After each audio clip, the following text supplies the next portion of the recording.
What's up, guys? Jon from LinksWell here with episode 3 of LinksWell Together podcast. Let's get it going.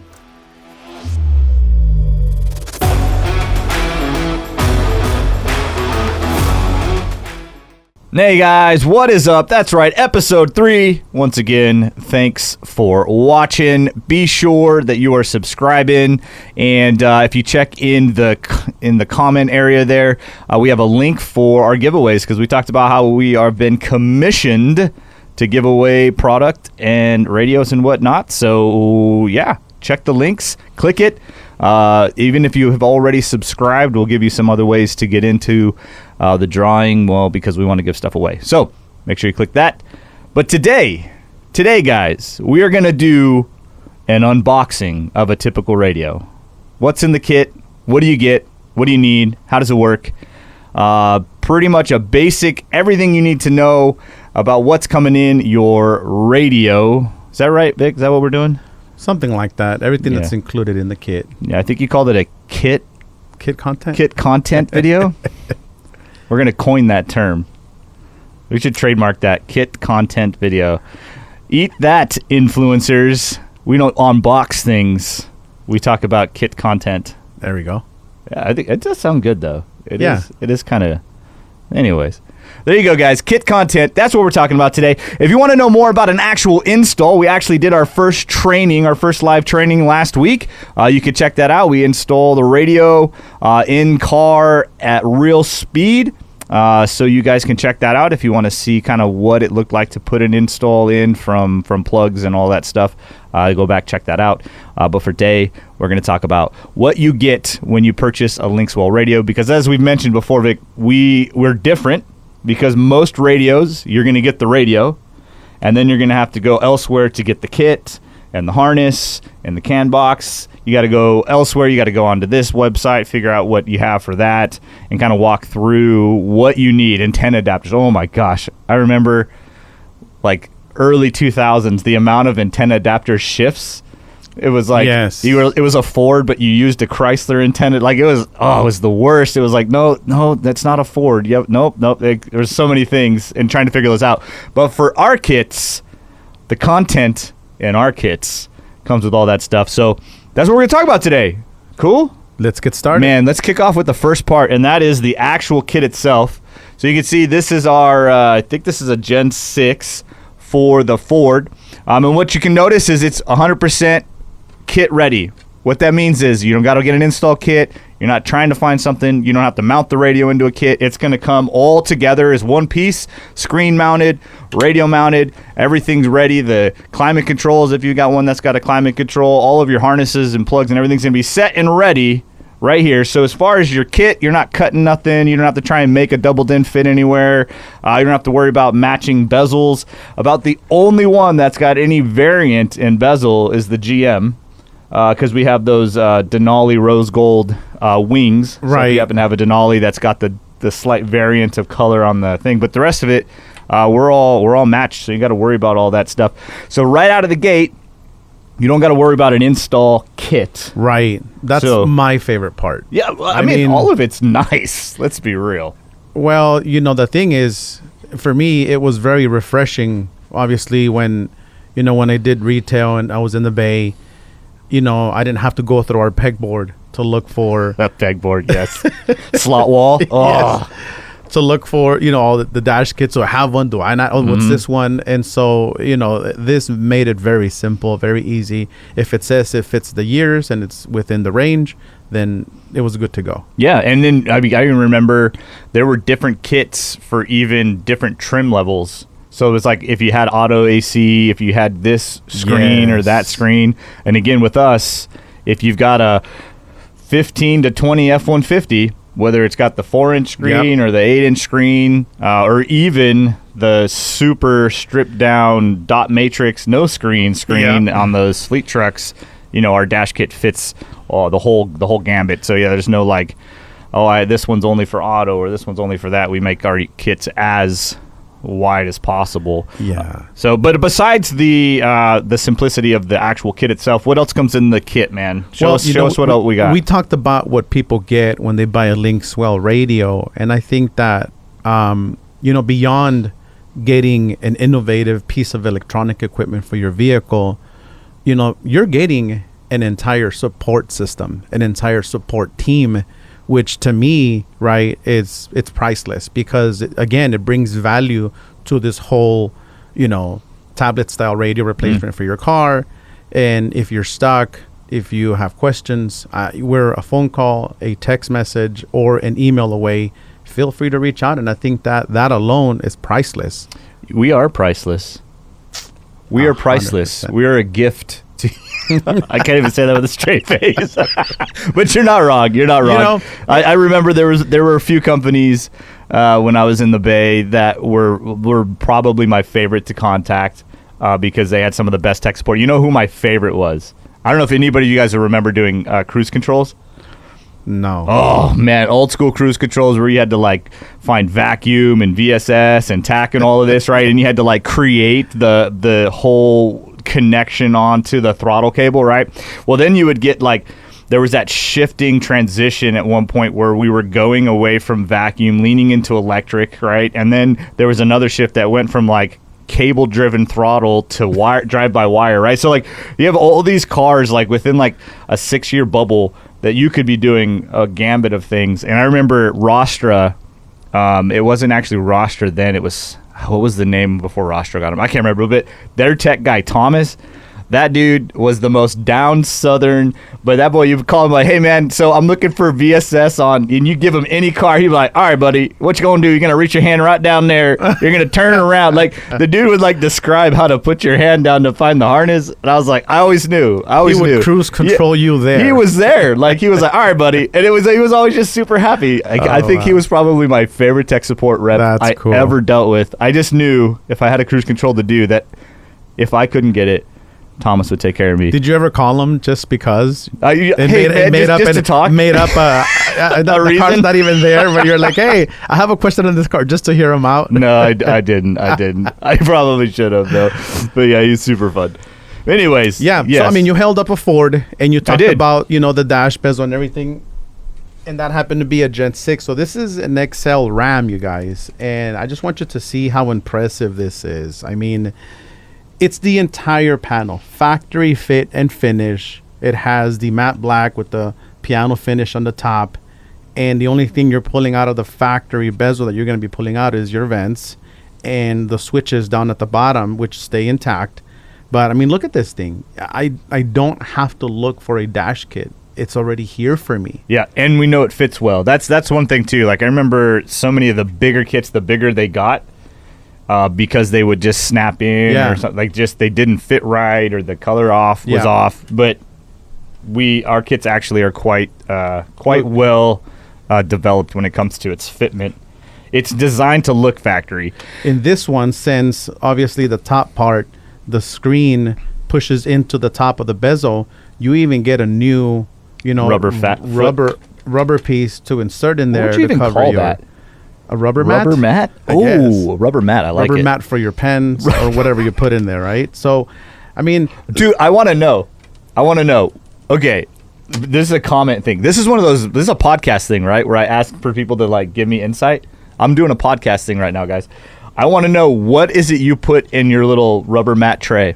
Are you a coin person or a pen person? Yeah. Are you a knick-knacker? And or now that you're going to have a screen that's in front of it, what are you going to put in there? Yes, tell me. You're going to have to reach behind it to get it. I want to know, what do you put in your rubber mat? I want to know what you put in your rubber mat. I feel so legit right now, man. I'm a podcaster. So look, beyond the dash kit, right? There's more to it that you don't have to worry about. Again, it was refreshing. It was just such a relief to not have to worry, does your truck have a factory backup camera? And if you do, am I going to need a backup camera retention module? Right. Do you have steering wheel controls? I'm going to need a steering wheel control interface module. What about a factory amplified system? 90% of our kits are going to work with the factory amplified system, except for the GM with the Bose and Ford with B&O. B&O. Oh, B&O. And those are the only two, really. But other than that, every single one of our other... Jeep, you don't have anything to worry about. Tacoma, you don't have anything to worry about. Jeep Grand Cherokee, Mustang, you don't have anything to worry about. Yeah, even the Mustang Bang & Olufsen's not real. There you go. That one you don't even have to worry about. No blue USB on the back. No blue USB means fake Bang & Olufsen. So we just outed you, Ford. So again, you know, for me, not having to worry about those things, it's like, man, in this box I have a solution for you, Mr. Customer. Yeah, and it's not a matter of like, because that was one thing too. I remember we would have the radio and the kit, but not the harness. And then it was a mad dasher calling all the stereo shops around you. Hey man, do you have a harness? Da da da da. Yeah. You know, you have a sale in your showroom, and if you just had the harness, you know, you could sell it. And so, if the application fits our radio, it's done. You're sold, because you don't have to concern yourself about whether or not you have anything. Of course, unless it is those few variants of like. Ford Bang & Olufsen or Bose. GM Bose, yeah. That's it. But if you keep a couple of those or one of those on hand, then, you know. And even steering wheel controls, you don't have to program anything. Man, steering wheel it's controls. already pre-mapped. Yeah, or wiring. I mean, I remember having to find it. Do you remember, I don't know if you remember this because you were probably out of the bay by this time, but when Honda first came out with Bluetooth, in order to retain the Bluetooth steering wheel buttons, you had to run a wire to the trunk. Oh my gosh! I never dealt with that. Yeah, oh, it was awful. Like I was like, yeah, those buttons aren't going to work. My God! Unless you I want would to just give the customer a $50 refund at that point. Yeah, and say it was bad. But yeah, I mean, then you had all the. I remember, God, man, I could go into Radio Shack and buy just a pack of resistors so that you had those with you. You don't have to do any of that, guys. We're just trying to make things easy on you. Yeah, and so I mean, other things we want to go over is, I mean, when you look at all the harnesses that are included in our kit. You know, a lot of people could be intimidated by that because there's just so many different plugs, the plugs on the back of the radio. Well, we're here to clarify all of that. Yeah. If you're an installer, if you're a retail shop, if you're the front desk of a store and you're the one dealing with the customers, you know, or if you're the owner of a shop, this is the video for you to watch because it's going to shine a lot of light onto this whole situation. So this is what you want to pay attention to. And so to get started, I'll show you the plugs on the back of the radio. Because they're all going to be basically the same, right? The only thing that's going to shift by application is going to be whether or not you have different AC controls or something like that. But as far as the radio chassis, all of these plugs will be the same. They are all the same. No matter which application. And this is where your GPS antenna plugs are. This is your Wi-Fi antenna plugs, AM, FM. This grid of plugs are going to be in every single one of our radios. Yep, and all the the same power plug is the same process and everything. And so the radio side of our harnessing is the same across the board. Yep. You don't have to rethink it. You know, if you did a Ford yesterday and you're doing a Ram today, you don't have to rethink the radio side. It's all the same.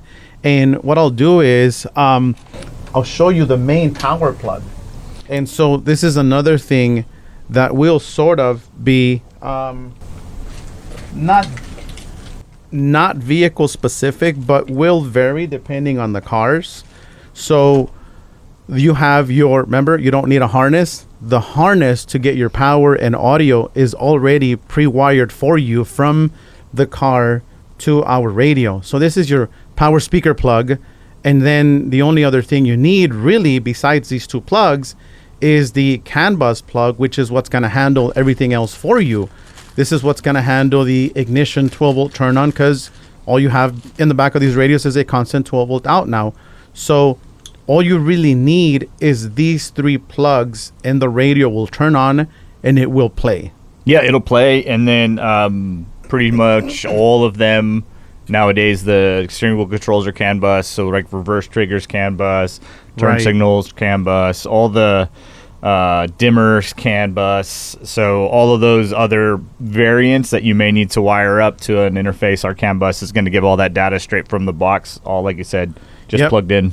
Now, the only thing that will vary depending on the vehicle is the additional plugs. Like this happens to be a Ram, so you get an option between factory amplified or non-factory amplified audio system. And this is basically two plugs. That's all you're doing. You're choosing one or the other, and that's the end of it. Yeah, and for those of you who don't know, if you haven't seen my video, that's because Dodge, at the main harness, actually on the vehicles with the amplified, they take the pins that were rear speakers and turn them into front speakers and then delete rear speakers. So if you end up plugging that backwards, your fader will be backwards if it's non-amplified.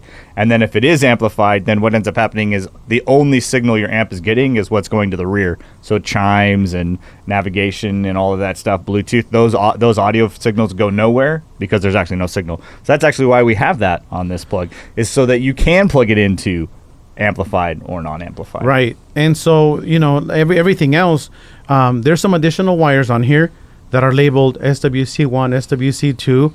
In this application, 99.9% of the time, never use them. You're not going to use them. Yeah. If you want to figure out how to turn on an aftermarket amplifier with our radio, there is the amp turn-on wire labeled AMP-EN. AMP-EN. Amp entertainment. Actually, I don't know if that's what EN means, but it makes me sound smart. I would hope that that's what it's for, because it's going to entertain you more. It is going to entertain me more. I love a good amplifier. Yes. And so one thing I also like to point out is any additional wires, obviously, you're going to have them. You don't necessarily have to use them.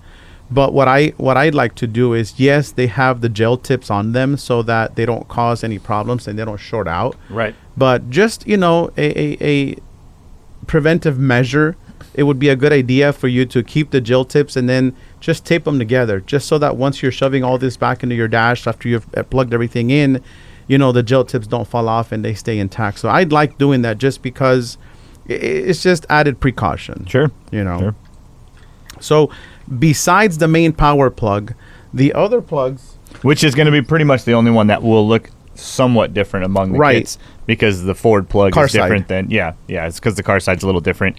And like you said on the Dodge one, there's RCAs on it regarding the factory cameras and factory auxiliary and factory CD, which won't be on the Fords because the Ford cameras plugs are a different plug. It's not that main power plug, but they're the plugs in there nonetheless. Exactly. But so that's about the only variant that'll happen. But that's the only connections you need to power up the radio, get audio out of it, and basically have control over your climate controls if the plug that's labeled AC is plugged in. And then the other plugs that are going to be pretty much universal across the board are your auxiliary plugs. These are the plugs that are going to go into that grid of connectors that we showed you earlier. This is the radio side. Every single one of our kits or our units is going to have this plug right here. Just drop that one. Let me grab it. Yeah, and they are keyed. So let me just kind of preface this. There are keys on them, meaning there's little tabs that are going to say that this can or cannot go into this spot. But if you go at it with the right angle and with the right amount of force, you most definitely can put it in the wrong plug. There's actually a tally mark on my whiteboard over here that the techs have kept about people saying that it was in the right spot and it wasn't in the right spot. So just know they are keyed. I can actually probably throw up an image here of where they go. Because like you said, they're all the same. Doesn't matter GM, doesn't matter Ford, Dodge, Toyota. Where these plug into on the back of it, the order is the same. So I actually will throw an image up so people can see that as you talk about it. Yeah, so we'll start with the backup camera harness. Just so you know, you're going to get 3 camera inputs on the radio from factory. We are going to talk about multi-camera interface modules, HDMI input modules on a different podcast, just so you get an idea of all the additional accessories that are available from our side. So the backup camera input harness with your 3 video inputs is the same on every single one of our radios. Now, they are labeled. It says factory cam input. That means this is where your reverse camera goes. Yep. You get a side camera and you also get a front camera input. So 3 camera inputs. And if you don't want to have to worry about looking for power to power up the additional cameras that you're going to be adding, guess what? We have power here for your cameras as well. So if you're not going to use it because all you're doing is you're keeping function of the factory backup camera, guess what? Just tape these up so that they don't cause any additional problems in the future. These are power outputs. We're going to quote that. Victor is going to tell you to tape the ends. Tech tip by Victor. We should make that a short. Look, here's another thing I want to mention, and it's probably the most common question we get from dealers about the factory backup camera. All right. Number 1, hey, it's foggier, it's hazier. The camera, the image quality isn't there the way it was with the factory radio. Like, we get that a lot. Now, the other thing we get is There's lines on the screen. Interference. Right? There is, the image is not very stable. Yeah. So I don't know if you guys know this, but both PAC and Maestro make something that they call a video noise filter. Mm-hmm. And if you read up on the description as to what the video noise filter does, it's made specifically so that you can maintain function of a factory backup camera with any aftermarket screen. It doesn't have to be ours. Right. But to address the image quality, we all know factory backup cameras are of very low quality. And so the reason why they look good on a factory screen is because the screen size is so small. Yeah, that's often the thing with somebody has a 4-inch screen and then the image looks fine on a 4-inch screen. Then you blow it up on a 12-inch screen and you're like, what am I looking at? I can't even tell what it is. And and it's just literally the resolution. It's not a matter of our ability to display the image, because we've got an HD camera input. Exactly. You could give us a 1080 camera, we would display a 1080 camera. So it's not a matter of our ability to retain it. It's that factory camera didn't need to be 1080 because it was on a 4-inch screen. Correct. So when Ford is going to put 1 million cameras in and they can save $1 or whatever a camera, then they saved $1 million. So obviously that they're not going to put in a camera that's pointless. So sometimes your camera issues are literally that. It's just a really low-grade camera that we're blowing up the image on, and now it's distorted. Yeah. So one very common conversation I would have with customers was, and if you're talking to your customer, you're talking about you're consulting about one of these radios, I would let them know, yes, these radios are designed to maintain the factory backup camera. Mm-hmm. However, because factory backup cameras do use an unbalanced video signal. That just means they put power ground and video ground on one pin. Any aftermarket screen utilizes a balanced video signal, which means your power ground and your video ground are two separate pins. Right. And so a lot of times that's what makes the factory backup camera have a hard time synchronizing with an aftermarket screen. Mm-hmm. So I tell people, yes, they're designed to maintain function of the factory backup camera. However, we do come across these situations every so often. We won't know until we get there. Best case scenario, we can fix it with an adapter, and it's only like $30. Mm-hmm. Or worst case scenario, we have to replace the camera. You have to replace it. And it's kind of that same generic thing with the... this was the thing back in the day when we were trying to retain factory cameras too, is picking up the noise like a diesel truck with the amount of just resonant electronic waves that the engine creates. Correct. You get those rolling lines that will go up and down your screen. And again, it's just one of those things, like sometimes when you are trying to adapt a closed network something into an open network anything, you just oftentimes will lose quality, or you have the option, or not the option, but the chance of creating some sort of interference or grabbing some sort of interference because it wasn't designed to be connected that way. In this case, it really is just the nature of the beast. 100%. Yeah. And I think to our plus and to our minus, because we look so factory and because we do so much work to interface with factory and retain factory, I think sometimes people assume that it's going to be perfect like factory. Right. And when the rubber meets, we're still an aftermarket company, right? We're still an aftermarket radio. We aren't Ford. So when it comes to how we interface with Ford pieces, we're not always going to be as good as Ford. We just can't, because we're not Ford. Right. And something where a closed network system like a camera or an amplified system, like anybody who's been an installer knows, when you are retaining a factory amplified anything, it's sometimes a crapshoot whether you're going to have popping. Oh man, how many sound systems or factory mock systems did I have to deal with where there was a popping sound and when you turned on the radio, right? There's just weird nuances sometimes that would come up because that system was not designed to work with anything else but that factory radio. Yeah, maybe the aftermarket radio just turned on a millisecond before the factory mock for 60 did, Yeah.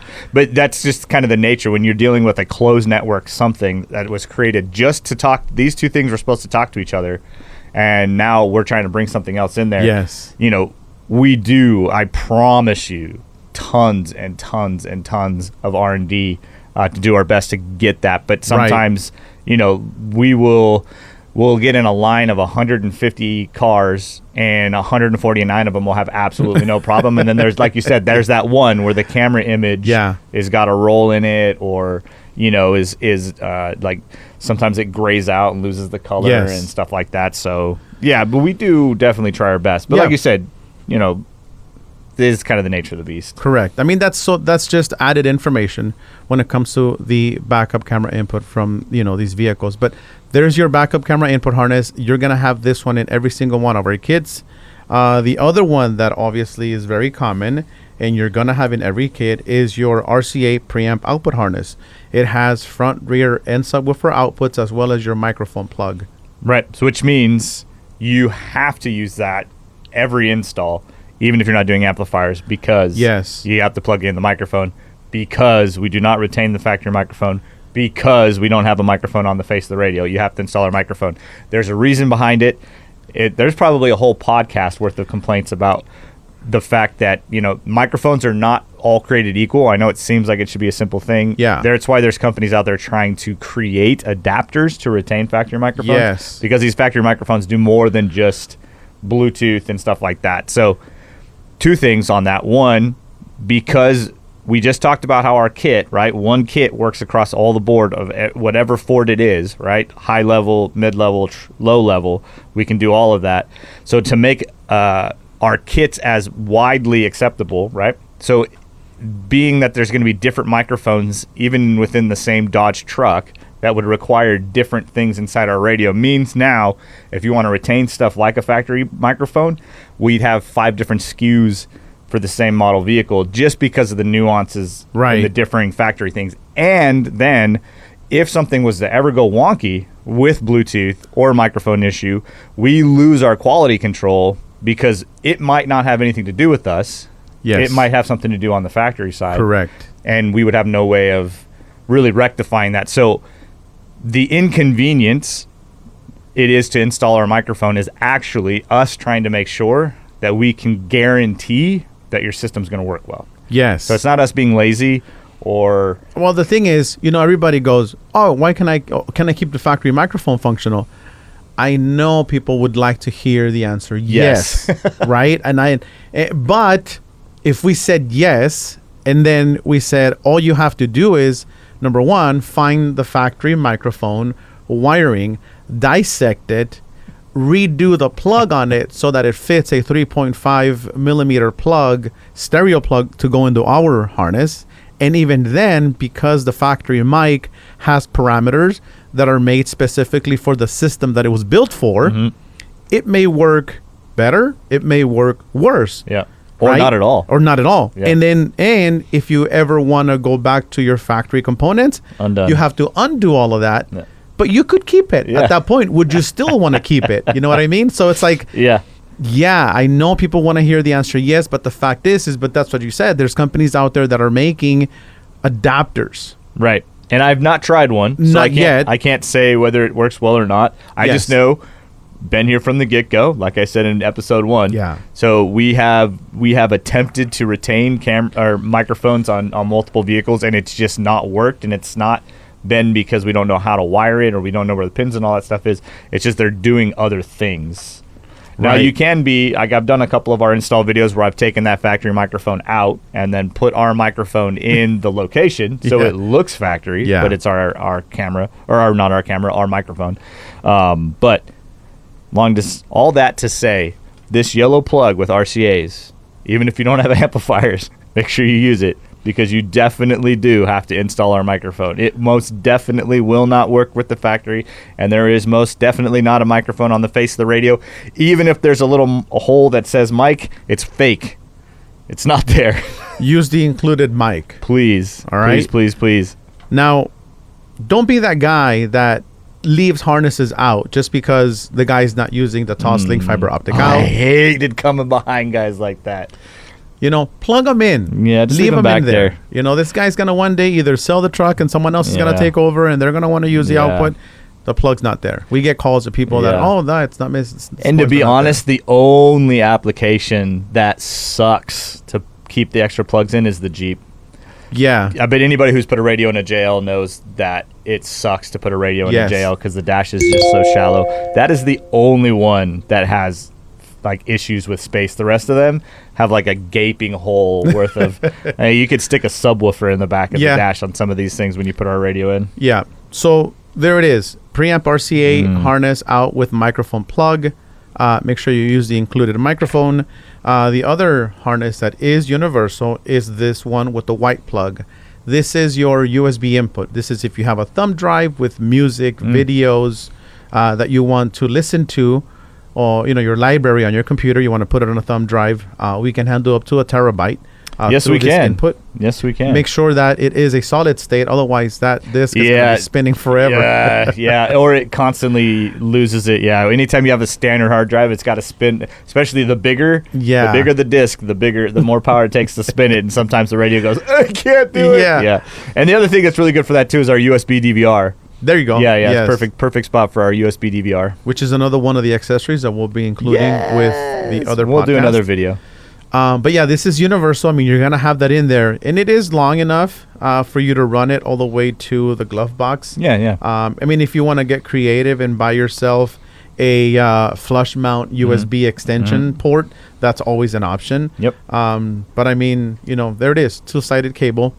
The other one that is universal, obviously, is your fiber optics SPDIF TOSLYNK output cable. Yep. And the only difference is this is only going to be for Gen 5 has, yeah. So chances of you coming across a Gen 4 by now is pretty slim. Yeah. I know there's some remans that are going around, so chances of you coming across the 4 is pretty slim. But yes, you're right. Yeah, purple is SPDIF. Yeah. So this is our DVR cable. It's also the one you're gonna get. It has constant power ignition and ground out. I mean, if you want to power something else, this output can handle up to 4 amps. If you need any more than that, obviously use a relay circuit. But other than that, I mean, you're going to have this in there too. Yeah, it's pretty much us giving you outputs. If you're installing any kind of accessory, that sometimes it's hard to find an accessory or a constant that is reliable or fused or something like that. So originally that was that green was actually an RCA in like Gen 2, I think. But when we created the USB DVR, we no longer needed that input, so we just created it into just like an accessory output. So if you had like a DVR that wasn't necessarily connected to our stuff or anything like that, you needed power. Like I've powered a few weird random things off of it. I did a RAM for a buddy of mine, owns a tow truck company, the 2022 Dodge Ram 4500, and he said, I want to be able to add a 4-channel DVR camera system in there. And I said, any one of those going to be your backup? He goes, yes, I want the backup one to be one of the 4. He goes, I want an in cab, I want a road facing, and I want 2 facing the back, one focused on the vehicle that I'm towing, the other one would be a backup type. And so that DVR system did need constant power, ignition, and ground. So that system had 4 cameras plugged into it, and it ran off that output without any problems. Yeah, it's a decent output for sure. So the other one would be your auxiliary audio video input. This is going to be included in every single one of the kids. And one thing I want to point out is, look, if you look at our RCAs, we have the caps on them on everything that has an RCA plug on it, only because we want to reduce the amount of interference. We don't want these things touching any bare metal surfaces behind the radio. So we take preventive measures from the factory to make sure that that doesn't happen. So this is your auxiliary audio video input, and we all know what you can use this for. The other one you're going to be getting, and it's also included in every kit, is this USB. What do you call this harness, John? USB retention harness? Yeah. So it's because it has one end that goes into the radio. Yeah. The other end is for your factory USB ports to continue to provide a charging function. Yeah. But we also have a longer USB input that's labeled phone link. I know that on our Gen 5s, it's because you could do wired Apple CarPlay and Android Auto. Yeah. As well as wireless. Yep. But Gen 6 and XL, just wireless. And I'm going to be frank, I hate well, no, that's not true. I have a love-hate relationship with wireless CarPlay because, one, it is very convenient to just jump in and have it connect, right? Yeah. Like, it's super convenient. But I'll tell you what, I am finding more and more places on the road that have such a Wi-Fi interference that it forces a disconnect. And this isn't just on our radio, it's on other radios too. Yep. Where you're just driving and then it just starts to freeze up and then disconnect. Yeah. Yeah. It literally happened to me 3 times this morning on my way to work, and I was in a groove, man. I was like, I was singing, I don't know, Shania Twain or something. I'm just kidding, it wasn't Shania Twain. But I was getting down, right? And then it's like skirt, skirt, skirt, skirt, and then disconnect. And then I got to wait like a mile before it'll reconnect because of whatever is happening in that junction. So let me just say, as a consumer, I have a love-hate relationship for wireless. No, that CarPlay. happened to me too, because when I first got started with using CarPlay and Android Auto, there is a spot down the freeway by my house that I would drive by and I go, what's going on? Yeah, every time. Yeah, I mean, I was so new to the function and the feature that I'm like, there's something wrong with my radio. Something's broken. And then I'm away there and I'm away back, same spot. Yep. Anyways, that radio had additional problems. It wasn't one of our radios. It was one of the floating screens when they initially came out. And so I spoke to my guy and I'm like, hey, something's wrong with my radio. But because it was other problems, not just that, right? Yeah. And then he's like, yeah, no worries, I'll swap it out for you. Anyways, I liked a certain look of that floating screen because it went all the way out to the edge. And then he goes, well, I only carry this other brand. And I didn't want it because it has a border on it, right? And then hard buttons on it. I'm like, well, I really wasn't trying to get, but okay, whatever. So I swapped it out. And then that same radio, different brand, same spot. Same problem. Yep. Right? And then once we got started with, obviously, our radios, and we started test driving a lot of our vehicles, and then same spot. Different brand, different radio, different operating system, same problem. Yep. So if you have any kind of disconnecting issues with CarPlay, it may be, pay attention to where you're at, because it may 100% be something there. Like, there's one spot right here by the 60 when it dips down, and then there's a spot in Anaheim that it hits pretty much every time just before the 57, just before the 57. It's just like skirt, skirt, skirt, freeze, and then you got to drive about a mile away, and then you can repair it. So anyways, has absolutely nothing to do with our plugs. It was literally just me wanting to complain about wireless CarPlay and at the same time talk about how I like wireless CarPlay. But look, here's one thing I like to do with all these plugs, just so I don't forget them. Once you start doing enough of our radios, you're going to memorize where all these plugs go. Sure. They're in the same spot in every radio. So once I have my microphone plugged in, the factory USB retention, my USB extensions are RAND, whether I'm using or not, my RCA outputs, backup cameras plugged in. I like to tape all these plugs or put a zip tie on them, not necessarily super tight, just to keep the harnesses together. Yeah, it's always, the worst is like, because let's be real, like, we've got a lot of plugs. Yeah. Like, there's a lot of plugs that are going into our radio. And so the worst is holding this big dash and plugging in all these plugs and then getting it in there and then, like, having no FM. Yeah. Because you have, like, because you forgot the antenna or, the microphone's not working on Bluetooth because you forgot that plug or something. So, yeah. So I would recommend group these plugs together. And then we're going to go over the antennas. After I mount them, I like to group those together as well. So like you said, you're holding it with one hand and you're making all of your connections. And you're not digging for like, what other plug am I missing? Okay, they're all here. Because, I mean, it gets messy. It can get messy, yeah. So zip ties are your friend. That's what I would do. Now let's talk about the antennas. Or just go back a little bit. Backup camera in the RAMs, digital factory backup camera. Which are awful. Yes, they are. I mean, they got a really good image. They just are horrible to interface. Well, we have the module included in the kit. We do. And we were the only company for years. Yes. Because nobody wanted to mess with that signal because it's super tedious. I actually was working with a guy like 2 years ago in a Jeep, and we went back and forth for days because the camera wasn't working. And you know what the root cause was? Oh, no. The customer had bought some cheap Amazon taillights. No way. Yes, and swapping the taillights on their Jeep messed up the camera. As soon as they put the stock taillights back in, never had an issue again. Wow. Like, what in the world does cheap LED taillights have to do with the backup camera interface? Well, that's what it is. I'm just telling you. So that would be one of the main plugs that's on the main harness. Yeah, and it's labeled camera power cable. Yep. And it simply, literally just plugs right in. And then the only other thing you have to do at this point is plug factory backup camera into here. and then you'll have your AHD or CVBS outputs depending on which camera you have. They're both on there for you, and that will simply just connect to our black plug, which has the factory cam input harness. And that's all you have to do to retain the factory backup camera in these 19 and up RAMs. And it's coming in our kit. I think that's kind of the big key. So we sell that camera interface. That was separately. my next question. Yeah, we sell it separately. So if you're installing any other radio, Alpine, Kenwood, JVC, whatever radio you're putting in a RAM, or a Jeep or whatever that's got that new funky HD camera, we've got an adapter for you that'll make the adapting. And then we have 2 RCA pre-outs. Depending on your radio, if you've got an HD input, you can use the AHD RCA. If you don't, then you just use the normal CVBS. Right. Ours do have an HD, so it kind of keeps the camera quality a little bit better. But where you would have to buy that for an install on any other aftermarket radio with us, it's coming in the kit. It's part of the kit. Like I said, for the most part, if it's a standard part that's needed for the install, it's going to be in the kit.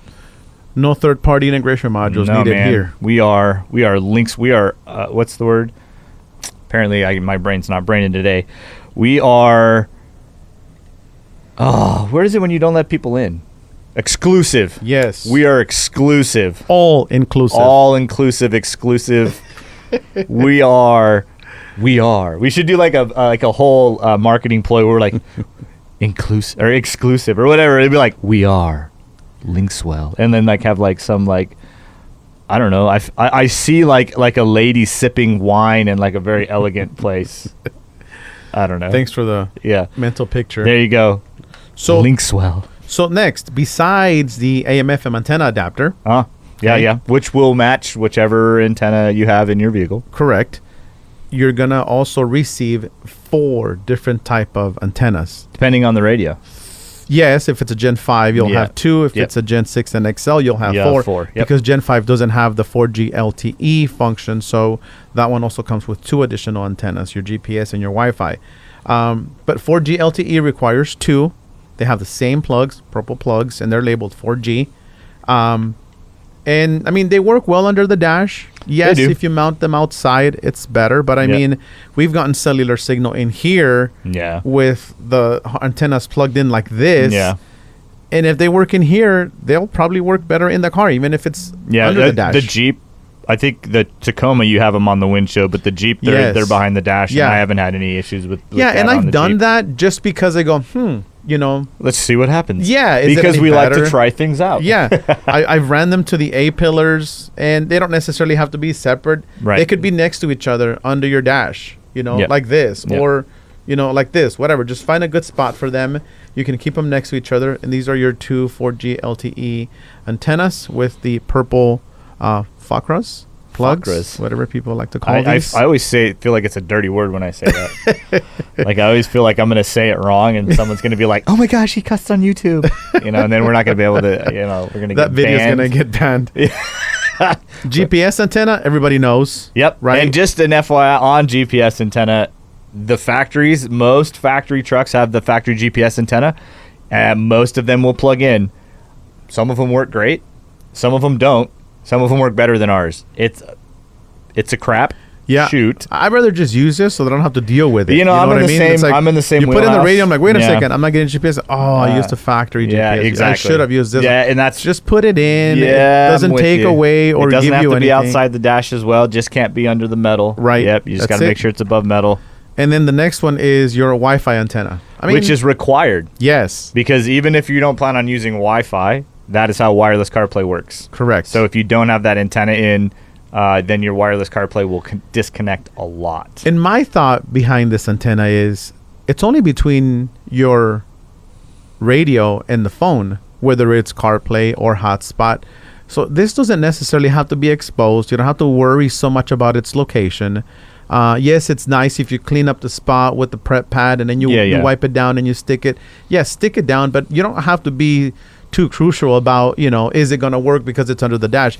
The connection is only between the radio and your phone, which is 2 feet away, or so your hotspot. You should be fine. Yeah, it's usually fine. The rule of thumb on any of these antennas, the further away you can stay from metal, the better it's always going to work. Right. But that's the rule on pretty much every antenna.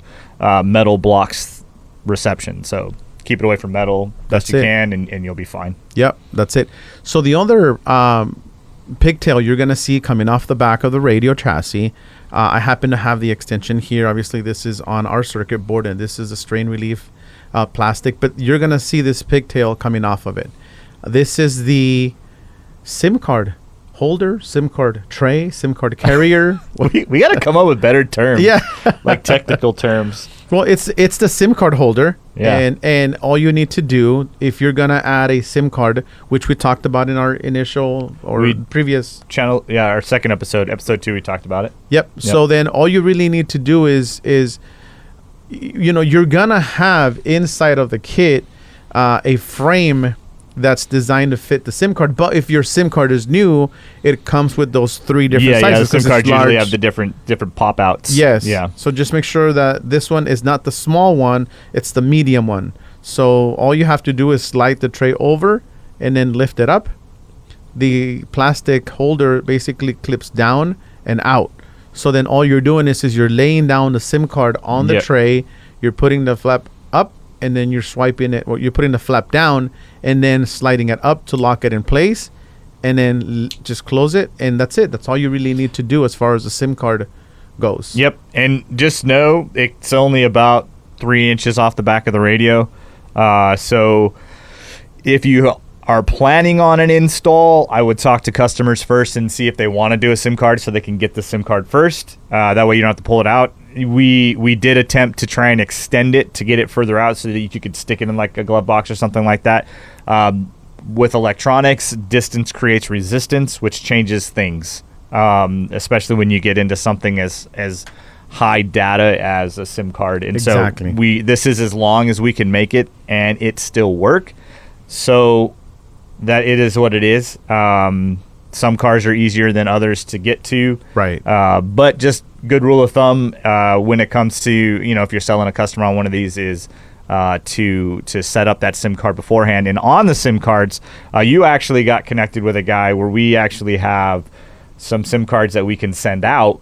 At no cost. At no cost, because they're not activated. Right. But we'll give you the contact of who to activate it with, so that the customer can get that set up. So even if you keep 1 or 2 of those in your shop, you don't have to do anything other than plug it in and then hand them the card, and then they'll contact the guy. So as far as the shop is concerned, your work is easy. Because you just need to have the card on hand. You don't have to have a contract with anybody. You're not doing any of the work to actually get it paired. You're just clipping it in. So when you call to order one of the T-Style radios, it might be a good call to just say, hey, can you throw in a SIM card or 2 just to have on hand? Just so if you have a customer that wants to buy today and doesn't have time to go to get their provider or whatever, you can go, well, here, this is through T-Mobile. We'll plug this in, call the guy, and then you don't have to have the customer back. And then he could actually call the guy while you're installing it, and then technically you could test it out, before as soon as he you're even done. leaves. Yeah. So just so you know, we have that option, and that is 100%.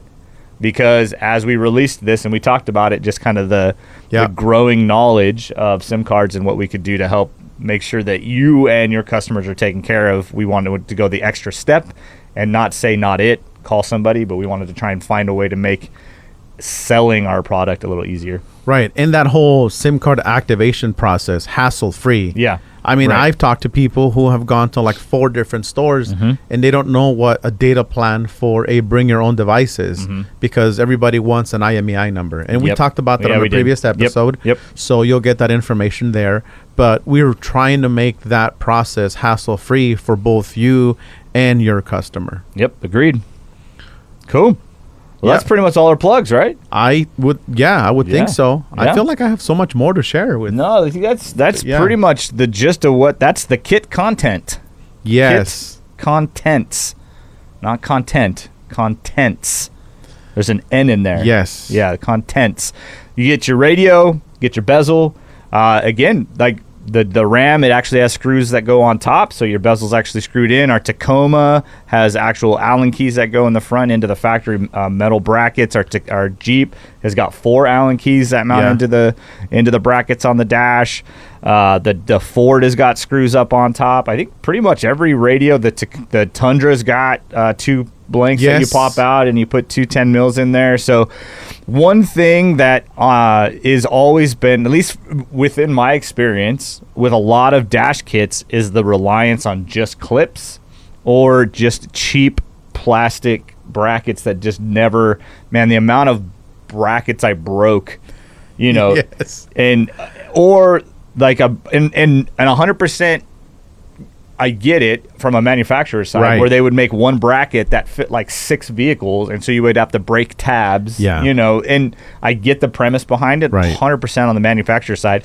But on an installer side with us, the only radio we have that you have to do any kind of mock-up work is the new Ram 12-inch, because there's 2 different versions of dashes depending if you have the 4-inch screen or the 8-inch screen. There's just 2 pillars that screw ours on because the holes are different just a little bit. But we have a big sticker on the back of the radio that says, if you have this radio, hey, don't mount this yet. If you have this, cut this tab, cut this tab. And that's just, again, us trying to not make 2 different kits for whatever. But for the most part, like, our kits mount, they screw in. If it's a Dodge, if you're doing a 12-inch, it screws into the factory bezel, and then the factory bezel goes back in with all of the factory parts. Nothing's held together by easy, simple clips. And so if you're a Jeep dude and you're off-roading, you're a truck guy and you're off-roading, like, you don't have to worry about the radio coming flying out of the dash because you hit a bump too hard. It's all right there, and everything's coming in the kit. If you need screws to mount it, it's coming in the kit. If you need antennas, it's coming in the kit. If you need a camera adapter, it's coming in the kit. It's, unless you have something special like Bose or Bang & Olufsen or a Ford 360 camera, that's pretty much in the kit. Yep. So I just had something else pop into my head right now when it comes to wiring or plugs in the car. I think only because people do call us about this. Not every plug that got disconnected from the factory components is going to get used. Not all of them are needed. Correct. Yeah. So if you have all of our plugs plugged in, the main power harness, your CAN bus module, the radio, the backup camera harness, your USB retention plugs, and you still have harnesses left, don't worry about it. Don't sweat it. You're good. Yeah. I mean, put it in, turn it on. I mean, do a double check. Yeah. Check the box. Make sure you're not missing a plug. But for the most part, it's... Not every plug is going to get used. I mean, you're going to have plugs left. And remember, because some, like the Ford, for example, you pull the screen out and the radio's down below. Whatever turns on the factory screen is not what's going to turn on our radio. We're using the main power speaker plug of the radio down below, and that's all you need to turn on our radio and the screen as well. So not every plug is going to get used. So once you're done and you don't have any plugs left on our radio to plug in, but you still have some factory harnesses left, don't worry about it. You're fine. Just turn it on. Just turn it on. Yeah. Just turn it on. Yes. And one more note, with the FM antenna. Yeah. If you're using the FM antenna, there's probably 3 or 4 antennas that will plug into that adapter because they've all pretty much gone universal. Use the fattest one you can find. Yeah. Whatever the fattest cable is probably your AM or FM antenna. Yeah, you'll have a black one, a white one, and a red one, and they all plug in. Yeah. But just look at the whichever gauge. One's got. Yeah, the bigger plug tends to be AM FM. Yes. The amount of calls that have come in because they've connected to like XM or. Yep, exactly. I'm getting no reception. Yeah, and that's a thing. Like, we spend OE grade money when it comes to our like FM tuner. Like, we spend a lot more money on our FM tuner than we probably should. Just because most people don't use FM, but we do spend quite a bit of money on that. So we should not have reception issues. That should not be a thing. Correct. With our radios. So if you're experiencing that, I don't think it's a radio problem. I think it's probably a connection problem for your antenna. So there you go. That's it. But that's what we got, man. So if you want to see an install, like I said, last week we did our first training. So check that video out. We do an install on that. You can see what's happening there. Don't forget to subscribe, do some sharing. Find the link in the description of the video below. Get your entries in, because as soon as we can hit an extra 500 subscribers, I probably should have wrote down what that actual subscriber number will be. But once we hit that, we'll give away I think, what should we give away? Should we give like a double din or something this go around? I love the double din. Yeah, what are you, 10 or 13? 13. 13-inch double din. The bigger the better. Hey, size matters. That's what LinksWell does, man. Come on. Yeah, 13-inch double din. That's what's going away for the first time. So we have a drawing as soon as we hit those 500 subscribers. Now you can get your name in there more than just by subscribing. So if you already are a subscriber, don't worry, we want you to win too. But you can get in there by sharing and by following and by sharing videos and stuff like that. So we've got some ways for you to get in. Once we hit those 500 subscribers, we will do an on-air name call, and we'll figure out who's winning. But there you go, guys. Episode 3 is in the books. Those are the plugs you need. Those are the plugs that you're getting. Don't forget my podcast question. What do you put in your rubber tray? I want to know what you put. Me too. And I do too. I'm trying to think what I put in my rubber tray. I don't know that I put necessarily anything in my rubber tray. I think I'll put anything and everything until nothing fits nothing anymore. Fits, and then I'm like, what the heck is this? Yeah, and then it's all empty again? Yeah. Yeah. That's probably the way I use it. That's what I do with my door pocket where my armrest is. So. Yeah, same. Change, so let me know. Pins, butt connector. All those things. Yeah, extra zip tie. Whatever was in your pocket that you forgot to get out. Yeah, 100%. That's my, you know how the center console has the big and then the top? Yes. Yeah, so that top one's usually the stuff that was in my pocket that I didn't want to keep in my pocket, that I was like, John, don't forget to take this out. And then it does it. And then the same thing until it's full. I'm like, I got to clean this out. Anyways, what's in your rubber mat? What's in your rubber mat? We want to know. Give us some comments. Give us some likes. Make sure you click subscribe. Get some notifications. Check in. And do please get into that drawing. Get yourself a LinksWell Radio. But that is it. Episode 3 in the books. We will see you next week. That's a wrap.